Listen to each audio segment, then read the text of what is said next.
झारखंड विधानसभा चुनाव की गहमागहमी के बीच पिछड़ा वर्ग के 27% आरक्षण का मामला तूल पकड़ने लगा है। इस मुद्दे पर भाजपा और जेएमएम आमने सामने हैं।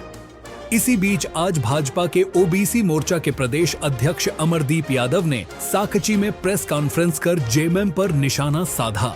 उन्होंने कहा कि जेएमएम ने पिछड़ा वर्ग को 27% आरक्षण देने का वादा किया था, मगर प्रदेश सरकार अपना वादा भूल गई। उसने पिछड़ा वर्ग को 27% आरक्षण नहीं दिया। इस पर जब उन पर सवालों की बौछार हुई तो जवाब नहीं दे सके। बाद में गोलमटोल जवाब देकर पिंड छुड़ाया। आप देख रहे हैं हमारा YouTube news channel fifth pillar. Amardeep Yadav की पूरी प्रेस कॉन्फ्रेंस देखने के पहले आप हमारा YouTube channel fifth pillar like और सब्सक्राइब कर लें, ताकि हर राजनीतिक अपडेट से आप अवगत होते रहें। देखिए भाजपा के अनुसूचित जाति मोर्चा के प्रदेश अध्यक्ष अमरदीप यादव ने क्या कहा। शुभकामना। भारतीय जनता पार्टी पिछड़ा जाति मोर्चा पूर्व में लोकसभा चुनाव में भी अपनी सशक्त भूमिका अदा किया था और इस बार भी विधानसभा चुनाव में सभी कार्यकर्ता, चाहे प्रदेश स्तर के, जिला स्तर पर, मंडल स्तर पर और पंचायत स्तर पर, सभी अपनी भूमिका अलग अलग दायित्वों के निर्वहन करके कर रहे हैं। निसंदेह आने वाले समय में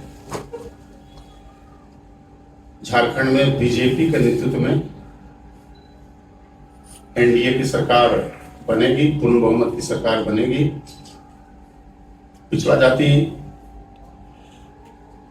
मोर्चा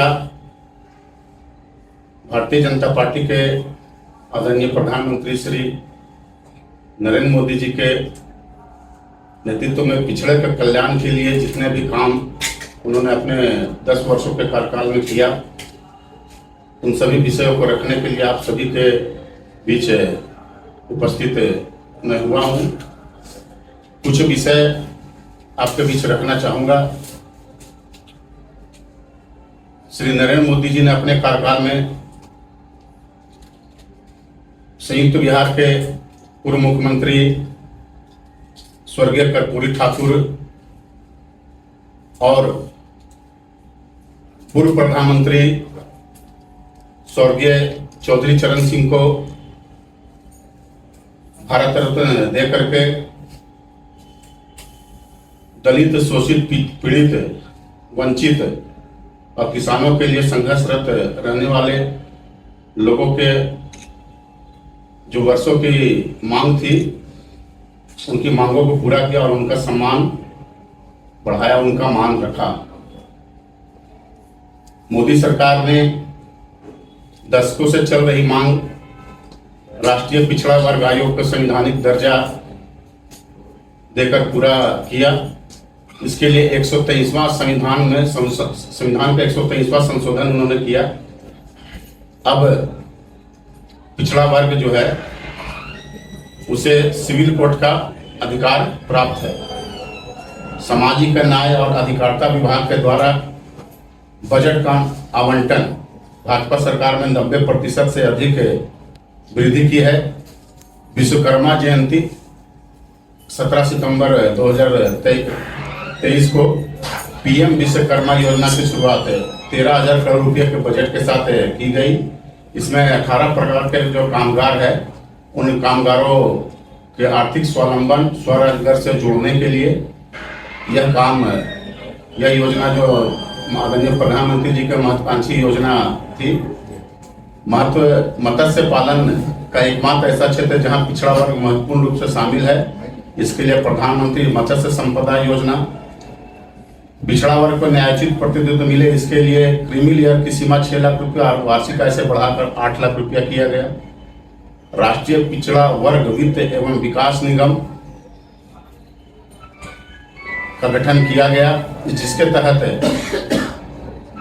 यह 4 लाख रुपये से और एक व्यक्ति के अधिकतम 2 लाख रुपए तक का ऋण प्रदान करता है। यह योजना 100% ओबीसी समाज के और स्वयं सहायता समूहों के लिए है। भारत के इतिहास में आज़ादी के बाद पहली बार ऐसी सरकार बनी कि 2019 के कार्यकाल में भी और 2024 के कार्यकाल में भी 27 ओबीसी सांसदों को केंद्रीय मंत्रिमंडल में स्थान दिया गया। यह अभी तक पूर्ववर्ती सरकार जितने भी बने उससे कहीं ज़्यादा स्थान, तुलनात्मक रूप से ओबीसी को ज़्यादा स्थान दिया गया। प्रधानमंत्री दक्षता और कुशलता संपन्न हितग्राही, जिसे पीएम दक्ष योजना भी कहते हैं, इस वर्ग के लोगों को स्वरोजगार से जोड़ने के लिए, उसके दक्ष बनाने के लिए यह योजना चलाई जा रही है। प्रधानमंत्री मुद्रा योजना 2016 से अभी तक 40 करोड़ रुपये से अधिक ऋणों में से आधे से अधिक ओबीसी, एससी, एसटी वर्गों को उद्यमियों को आवंटित किए गए। प्रधानमंत्री रोजगार सृजन कार्यक्रम, इस कार्यक्रम के तहत अभी तक 32 लाख से अधिक लोग लाभान्वित हुए हैं।